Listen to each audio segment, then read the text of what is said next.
Hare Krishna. So today, on the anniversary of Shri Advaita Acharya's appearance in this world, more than 500 years ago, 550 years ago, we will begin by briefly talking about who he actually is.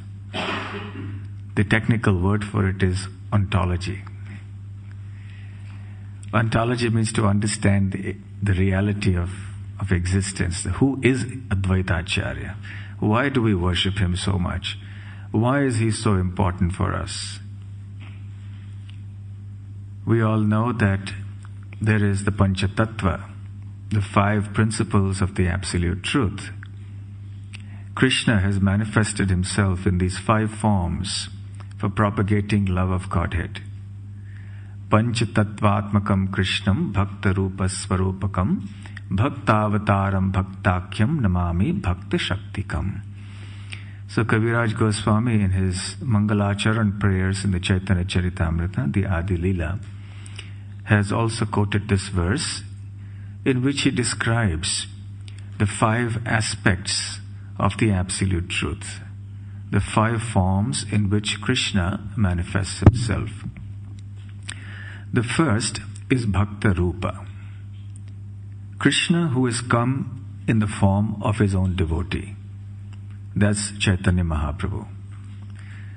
Swarupakam, Bhakta Swarupa, the expansion of the Lord who has come as a devotee. That's Lord Nityananda. Bhakta Avataram, Bhakta Avatar, the incarnation of the Lord who has come as a bhakta, as a devotee.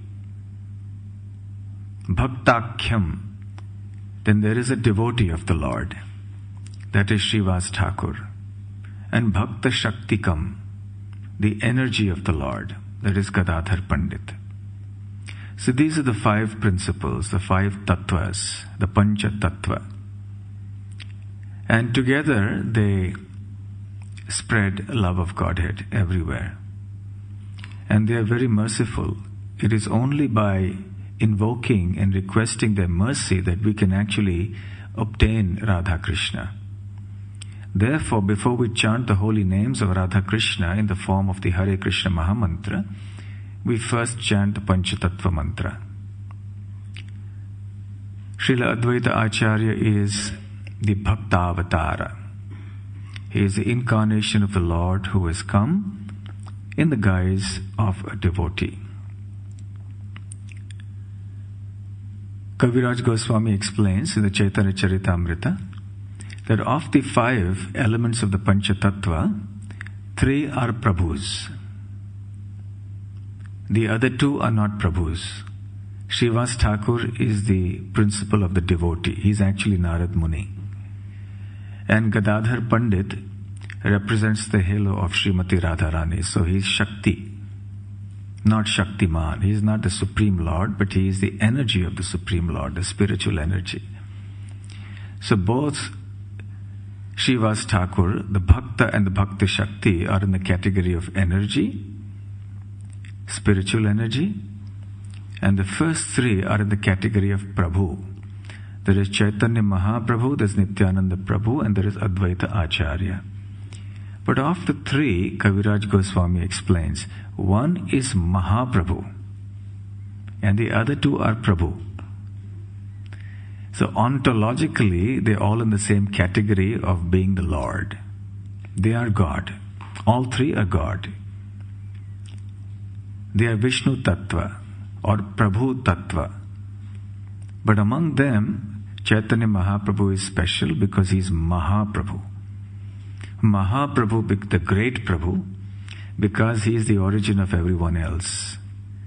As we know, Chaitanya Mahaprabhu is Avatari Krishna. He is not Avatar. He is directly Krishna. He is not an expansion of Krishna. So Mahaprabhu is special. And the other 2, even though they are in the category of the Supreme Lord, they have appeared to serve this Mahaprabhu. So both Nityananda Prabhu and Advaita Acharya have advented to serve the lotus feet of Sri Chaitanya Mahaprabhu. Even though Mahaprabhu doesn't like to accept service from them, he considers them to be his superior personalities because they're older in age than him. They still like to worship him as a Supreme Lord. So Advaita Acharya, being the Lord himself, has come here as a devotee, and because a devotee is very merciful, we need his mercy before we can understand Chaitanya Mahaprabhu and Nityananda Prabhu. So we just sung the bhajan, Daya Koro Sitapati Advaita Gosai, Tava Kripa Bole Pai Chaitanya Nitai. Please have mercy upon me, O Lord of Sita.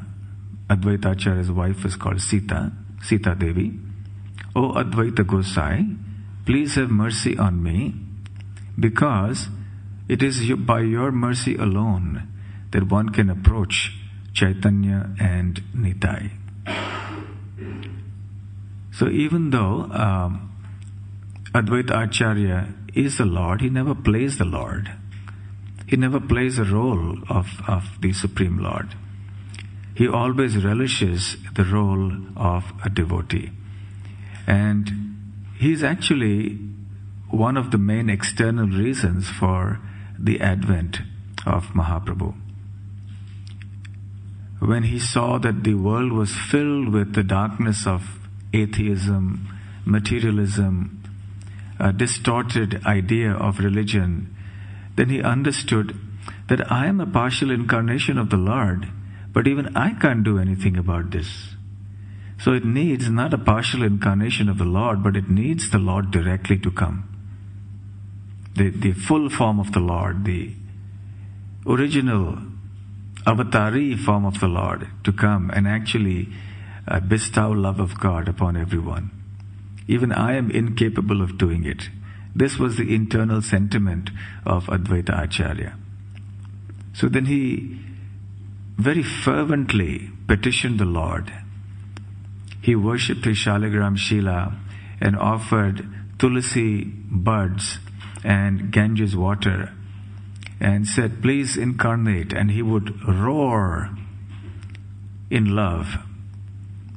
So the Acharyas explain, Prem Hunkar. Hunkar means a roar. Prema means love. So he would roar with love, petitioning the Lord to advent himself for the sake of the conditioned souls. And he would chant many nice verses from the scriptures, glorifying the Lord and his mercy.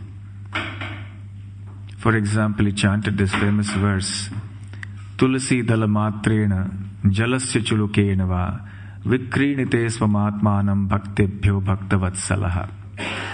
The meaning of this verse is, it's a verse from the Puranas actually. It says that if you just offer the Supreme Lord tulsi dala, just a leaf or a bud or a manjari of tulsi, and a little water from the Ganga or the Yamuna in the palm of your hand, and if you offer that with devotion, then the Lord is so pleased that he sells himself to his devotee. Vikrinite svam atmanam bhaktebhyaha, to his devotees. Because he is Bhakta Vatsala. The devotees are very dear to him. He is very affectionate to his devotees. So when the devotees offer him a few leaves of the tulsi plant and some water, he sells himself to them. So Advaita Acharya was trying to invoke the Lord's mercy. You are very merciful, so you must come now to deliver all the fallen conditioned souls. So Advaita Acharya, as we read in this verse, is actually an incarnation of Mahavishnu, whose main function is to create the cosmic world through the actions of Maya. Kaviraj Goswami also says that he is called Advaita because he is non-different from Hari. Advaita means one. It also means non-different. So because he is non-different from Hari, he is called Advaita. Of course, the word Advaita generally also refers to the Mayavadi school. They call Advaitavadis, the impersonalists. But that's the word Advaita used in a different sense. Because they say that everything is one. You are God, I am God. You are one with God, I am one with God. In fact, you are God, I am God. So because they say that everything is one with God, everything is God, therefore their philosophy is Advaita. But it is not the sense in which the Acharya here has been called Advaita. He is called Advaita because he is not different from the Lord himself. He is the Lord. And then also because he propagates the cult of pure devotional service, he is called the Acharya. And he is also the Supreme Lord, Isham, and he is the Bhakta Avatar. He has come here to teach us how to perform devotional service. In the Chaitanya Charitamrita it is mentioned one time Mahaprabhu began to glorify Advaita Acharya. And he said, Advaita Acharya is God himself. But he has come to propagate the cult of devotion. There is no one equal to him in terms of scholarship and also in terms of devotion to Krishna. So therefore, I worship this Advaita Acharya, by whose mercy even mlechas can become devotees of Krishna. So Mahaprabhu himself glorified Advaita Acharya both as a Supreme Lord and also as a devotee. Now this principle of Advaita Acharya being an incarnation of Mahavishnu is interesting from a philosophical point of view. So we'll just mention a few words about that. In the 6th chapter of the Chaitanya Charitamrita, Kaviraj Goswami has elaborated on that. And Srila Prabhupada gives very long and deep purports to that, quoting from Baladev Vidyabhushana. Now you see, there are a certain class of atheistic philosophers who say that there is no God. They say that matter or the material nature is the cause of everything. The material as well as the efficient cause of everything. But Baladev Vidyabhushan gives the example of a woman giving birth to a child to indicate that material nature, which is Prakriti, is not independent in creating all the living entities in this world. A mother serves two functions. One is, she is the accommodating principle for the child. The child grows in her womb, so there is space within her womb in which the child grows, and eventually at the right time, she gives birth to the child. So in that aspect, you could say that she is the efficient cause of the child. And there's another function the mother performs. That is, the body of the child is created out of the materials generated from the mother's body. So she provides the ingredients from which the child's body is created. So in that sense, she is the material cause of the child. So as the efficient cause or the effective cause, she provides a space for the child and she gives birth to the child. As a material cause, she provides the ingredients to create the body of the child. So therefore, the mother can be considered the efficient and material cause of the child.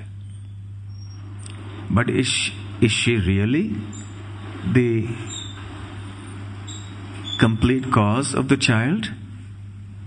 So Srila Prabhupada explains in the purport, no, that behind the mother there must be a father.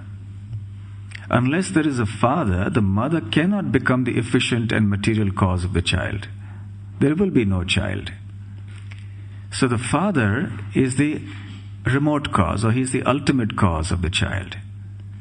Similarly, the Acharyas have explained that material nature or Prakriti is the mother of all living entities in this material world.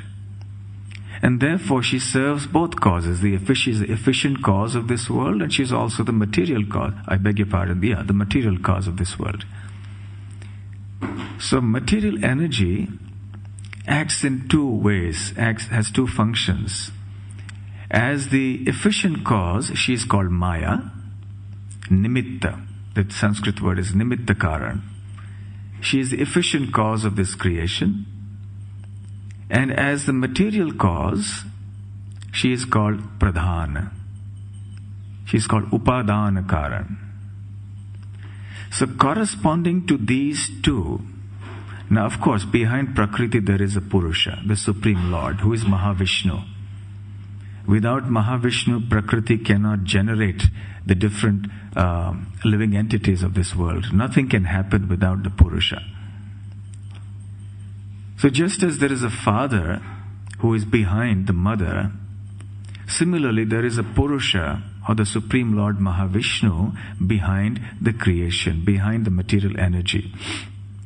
And just as material energy has two aspects, the efficient cause of Maya and the material cause as Pradhan, the Supreme Lord Mahavishnu also manifests himself in two functions. Corresponding to the efficient cause of Maya, Mahavishnu acts as Mahavishnu. He glances on the creation and agitates everything. So that is Mahavishnu. But he also has a second identity that corresponds to the function of Maya as a material cause of creation, Upadana Karan. And in that form, as Rudra or Shiva, he is called Advaita. So Advaita Acharya, the ontological principle of Advaita is that he is that aspect of Mahavishnu that is actually the material cause of the entire creation. And he's also non-different from Lord Shiva. Because Lord Shiva, as you know, is the husband of Durga, who is material nature. So Lord Advaita Acharya is simultaneously an expansion, Ansha, a plenary portion of Mahavishnu, and also a form of Lord Shiva, Lord Sadashiva. I know it's getting a little complicated, but it's important to just say it because we don't hear these things normally. So for those who are a little more philosophically inclined, and for the sake of the record, we have to say this is what Advaita Acharya is. He is actually incarnation of Mahavishnu and also of Lord Shiva. In Vrindavan, of course, Lord Shiva plays such an important role. He is the guardian of the Dham. He is Dikpal in Vrindavan and Mayapur. Lord Shiva, being an exalted Vaishnava, likes to protect the Dham. He doesn't allow unqualified people to enter into the holy abode. And in Vrindavan, he was so fascinated by the dealings of Krishna with the gopis in the Rasa Leela that he also wanted to become a gopi, and eventually he wanted to enter, but he was told that you have to become a gopi to enter, so he became Gopeshwar Mahadev. So Lord Shiva is present in Vrindavan in that capacity, as Dikpal and also as Gopeshwar Mahadev. As Gopeshwar Mahadev, he checks who enters into the Ras Leela. Only the qualified people can enter in. But the scripture called the Gauda Ganodesha Deepika of Kavi Karnapur explains that Lord Shiva exists in Krishna Leela, also in another form. That is a cowherd boy. One time, Lord Shiva in Vrindavan saw Krishna and Balaram and the other cowherd boys dancing and frolicking together. And he developed the desire to also be a cowherd boy. So he also assumed the form of a cowherd boy and began dancing with Krishna and Balaram and all the other boys. So it explains that that same Lord Shiva who came as a cowherd boy is now come as Advaita Acharya. That's another identity of Advaita. These are all fascinating things. The subject of Godhead can sometimes be bewildering. We can't really accommodate all these things in our mind. How is it that we have so many simultaneous identities and so many things like this? But if we just hear patiently and faithfully, eventually these things will be revealed the truer and deep understanding of these things will be revealed. So that's enough about the ontology. Let's get on to some more pastimes which are easier to handle in our mind. So, because when the Supreme Lord comes, He enters into human society, so He plays the role of an ordinary human being. So Advaita Acharya also appeared to be born. He appeared in a village called Navagram near Sylhet, which is in present-day Bangladesh. His father's name was Kuber Pandit. His mother's name was Nabha Devi. And Kuber Pandit, according to the Gauda Ganodesha Deepika, is Kuber, the treasurer of the demigods, who is a close associate of Lord Shiva. And because Advaita Acharya is also an expansion of Lord Shiva, so his close associate Kuber appeared as his father. So then, having appeared there in Sylhet, not much is known about his early days, his childhood and so on. But he grew up and he shifted to Shantipur. He also had another house in Mayapur, Navadvip. So he would be very concerned about the condition of people, how they were atheistic and materialistic and they were not serving Krishna. In Mayapur, he set up a Sanskrit school, a toll, and there he would engage deeply in the study of the scriptures, and he would also teach not just Sanskrit, but he would teach devotional service. He would establish from the scriptures that Krishna was the Supreme Lord and the object of all service for everyone. He continued on like this, and it is during this period that he petitioned the Lord to appear, the episode which I just described some while ago. It was in this phase, when he was teaching, that the great Saint Madhavendra Puri happened to come through Shantipur. At that time, Advaita Acharya was staying in his house in Shantipur. Madhavendra Puri had been ordered by the Lord in Govardhan to go and get sandalwood because he was feeling very hot. And we all know this pastime of how Madhavendra Puri came all the way from Vrindavan, came to Jagannath Puri, but on the way he passed through Shantipur. When he happened to come into Advaita's house, Advaita Acharya immediately recognized him to be his spiritual master. He said the kind of ecstatic symptoms of love for Krishna that this personality is exhibiting is unparalleled. And I want to accept this person as my guru. Advaita Acharya is the Lord himself, but he still accepts a spiritual master, just to set the example for the people in general. So there was a very ecstatic exchange of affection, transcendental affection between the two. And Advaita Acharya actually got initiated by Madhavendra Puri. Even Madhavendra Puri's other disciple, famous disciple Ishwara Puri, who later on became the guru of Mahaprabhu, happened to come into Advaita Acharya's house many years later. Nobody recognized Ishwara Puri because he didn't advertise himself as a sannyasi or a great devotee. He came and sat in the courtyard of Advaita Acharya's house. And when Advaita Acharya saw him, he immediately understood again that here is an exalted devotee. And when they were introduced to each other, he understood, oh, this is the great Ishwara Puri, my god brother. That's another reason actually why Mahaprabhu wanted to worship Advaita Acharya. Because he was like his spiritual master. He was his spiritual master's god brother. Not only was he 50 years older in age, 52, something like that, but he was also the disciple of Madhavendra Puri.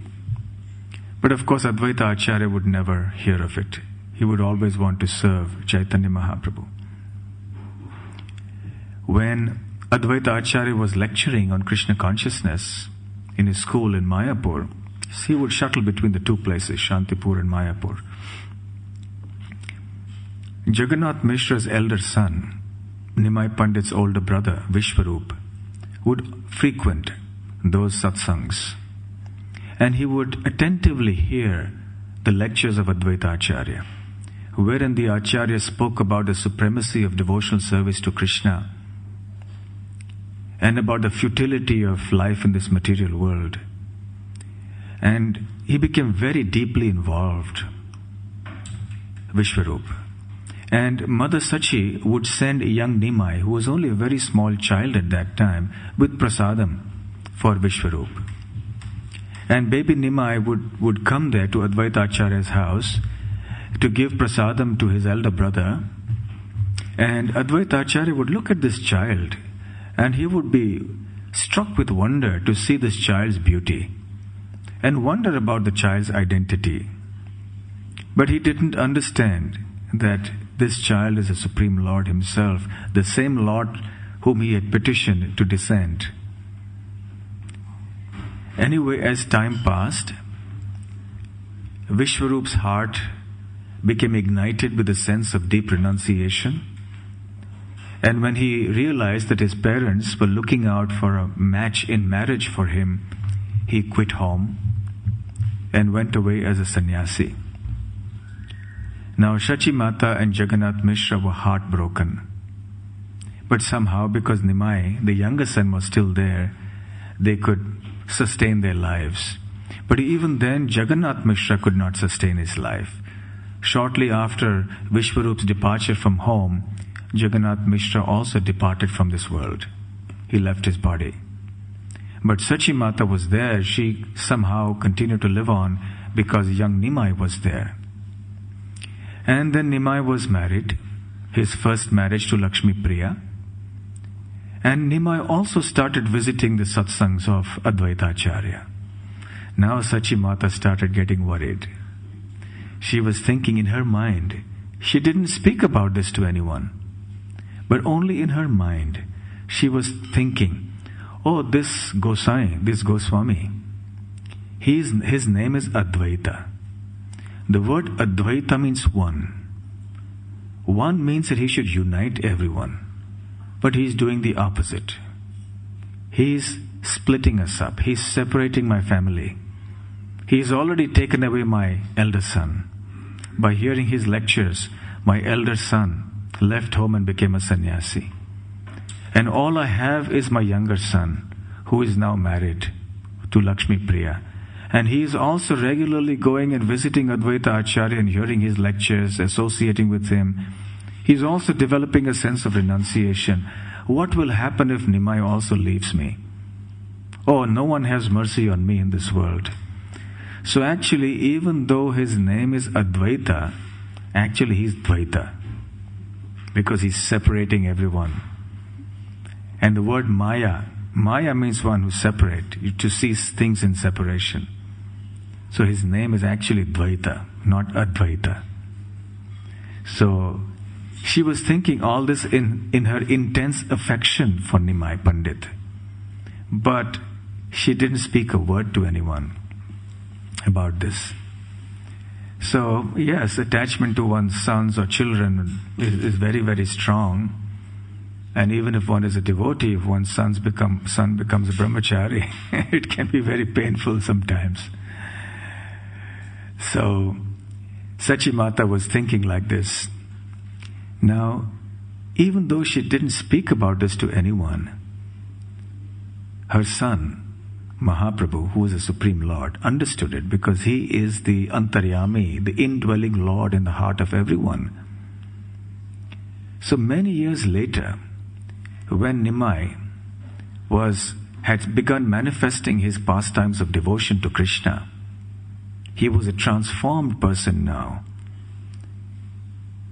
He manifested his Mahaprakash Leela, Shat Prahariya, for 21 hours, for 7 praharas. Each prahara is 3 hours.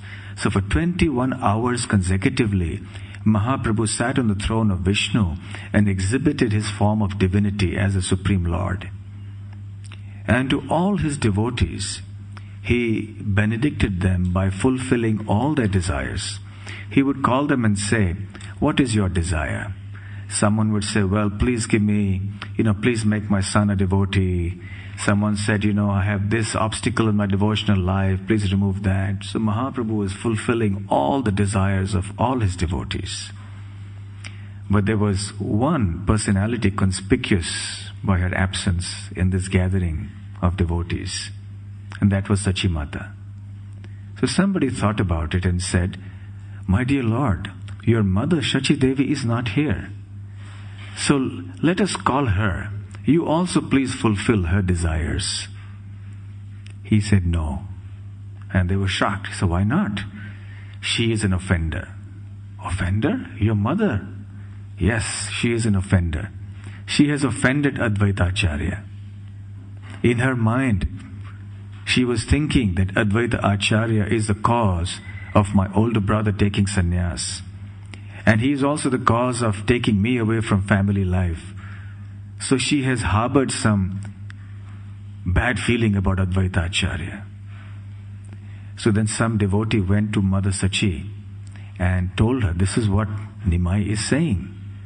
So immediately she came running.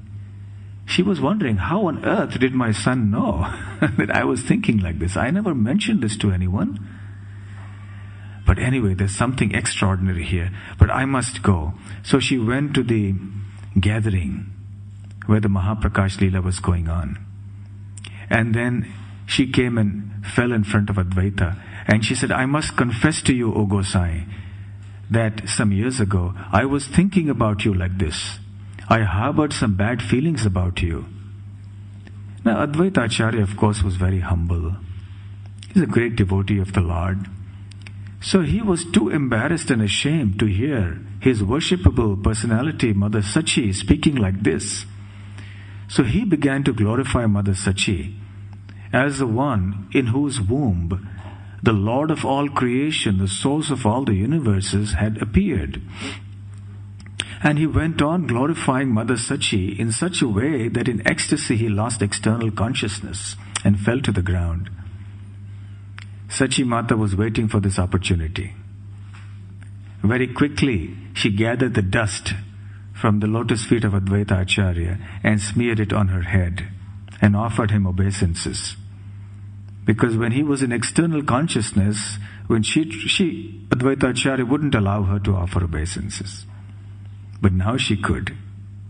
And then Chaitanya Mahaprabhu was very pleased to see this. And now Sachi Mata's offense was nullified. So, Vrindavan Das Thakur and Kaviraj Goswami and other acharyas have explained the significance of this pastime. First of all, it shows us the dangers of Vaishnava Aparadha. Even if you are the mother of the Supreme Lord, such an intimate associate of the Lord, if you offend Vaishnavas, then there will be an obstacle in the growth of your devotional service. And Krishna's mercy will be restricted. The second point we hear is that Advaita Acharya and Sachi Mata both took such a humble position. That is what a devotee should be. Sachi Mata didn't think, but I am the mother of Nimai, I'm the mother of Krishna. Even if she understood that Nimai was Krishna, why should I go and offer my obeisances and beg forgiveness for someone who actually did take away my son anyway? She didn't think like that. She just took such a humble position and said, "Yes, actually I'm an offender. This Gosai is such an exalted Vaishnava, and I thought ill about him." So in these pastimes there are many, many lessons to learn. Now, sometime before this pastime took place,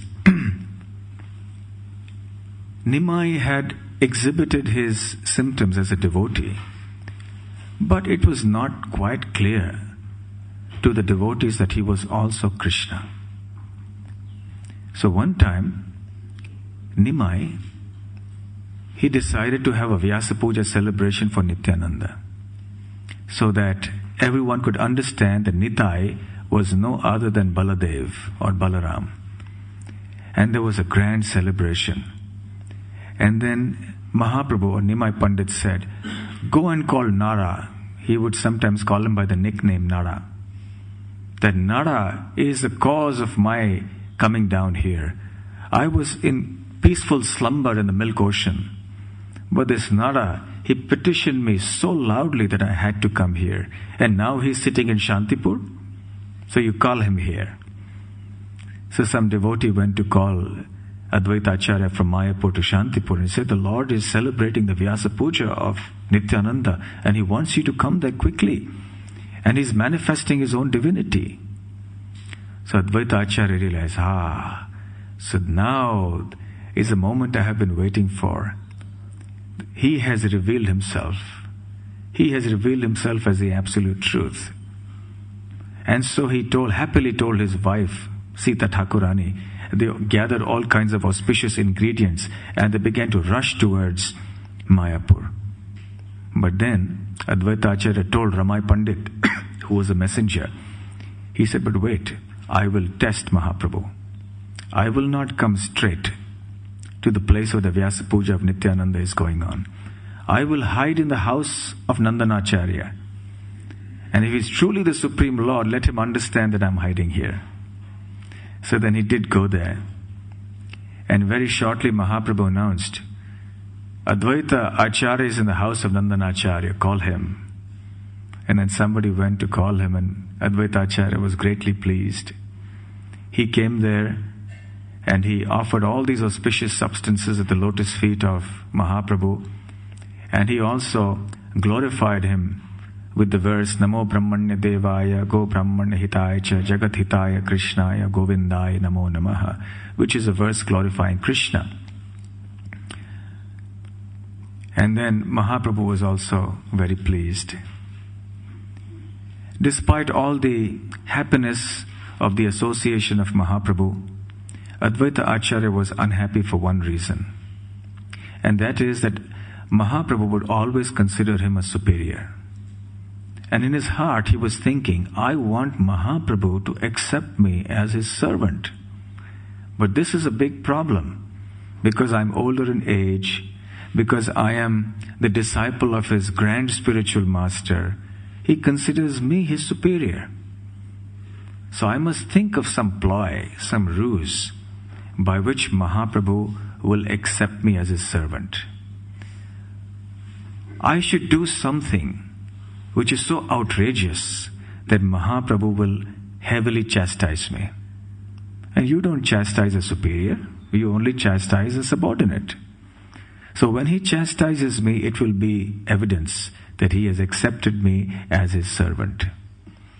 So then in Shantipur, deliberately, Advaita Acharya began to conduct public lectures on the Yoga Vasishtha, which is a scripture that has many impersonalistic ideas.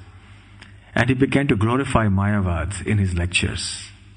And naturally, word spread quickly and reached the ears of Mahaprabhu.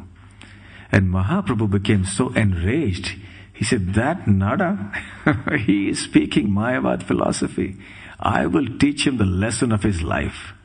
Who does he think he is?" So he rushed to Shantipur and he actually physically thrashed Advaita Acharya. So you dare speak Mayavad philosophy? You are denying the personality of Godhead. You are decrying the supremacy of the process of bhakti. And Advaita Acharya's wife was in great anxiety. He's an old man, don't beat him. He may die. He said, no, he's an offender. But even though Advaita Acharya's wife was in anxiety, Advaita Acharya was in ecstasy. My life is successful, my life is successful. Then Mahaprabhu understood that this was a trick. Externally he became very embarrassed that he was tricked like this, and he actually had to physically beat someone who was his worshipable superior. But internally he was very pleased. So in this way, the devotees of the Lord are actually more intelligent than the Lord. They know how to get the Lord's mercy. So Advaita Acharya was now satisfied. Okay, my mission has been accomplished. I have succeeded in getting Mahaprabhu to accept me as his servant. In this way, Advaita Acharya remained in Navadvip and sometimes in Shantipur. He was a very, very important participant in the Lord's pastimes, a very important agent of the Lord in distributing His mercy, the gift of Krishna Prem to one and all. There are many, many pastimes about Advaita Acharya, of course, but we don't have the time because, of course, there's no prasadam today till noon, fasting till noon, but nevertheless, we will stop here.